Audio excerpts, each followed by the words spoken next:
sekarang yang you tengok combo dia, harga dia sekarang kalau kita tengok kat sini RM18.90. Okey, RM18.90 tu singkat ni, seller cakap RM18.90 yang you bayar tu adalah harga untuk bil bulan pertama. Maksudnya bulan kedua nanti baru bayar RM53. Bulan pertama RM18.90 yang you bayar dekat TikTok tu adalah harga untuk bayaran bil bulan pertama. Dia kata SIM card ni free. Seller kata shipping dia percuma. Jadi you all check out. Bila check out nanti, kalau tengok shipping tu kena bayar, you all cancel. Sebab seller janji shipping dia percuma. Itu je saya nak tegaskan kat sini. Sebab saya live host, dia kata shipping percuma. So, you tengok dekat beg kuning, you check out, tengok kada je shipping, cancel. Jangan beli. Kalau you tengok shipping ni percuma, teruskan dengan bayaran. Sebab yang ni seller yang lain, yang ini seller yang lain.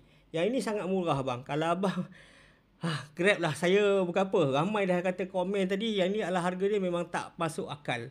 Bawah 600. Sebab sepanjang saya buat live pun, nak dapat bawah 600 ni bukan senang. Untuk modem 5G ni. Ramai dah komen dah tadi Okey. Jadi itu saran saya Alright. Seterusnya, Camelia. Masa 12 bulan saya perlu tidur. My daughter. Okay. Go. Sleep. Aduh, betul lah bang. Abang Yo cakap nampak. Abang Yo pun dah kata dah. Abang Yo pun dah royak. Model tengah murah. Bawah daripada 600 ya. Memang sangat murah lah. Memang tak masuk akal punya harga. Jadi siapa nak Grab, kena Grab. Okey, apa beza akrilik dengan ori? Okey, macam ni. Beza dia, hak tu seksi. Dia nampak dalaman dia. Okey, yang ni tak nampak. Hak ni dia menutup aurat. Itu je beza dia. Dengan kata lain, yang akrilik tu cantik. Pada mata orang lah.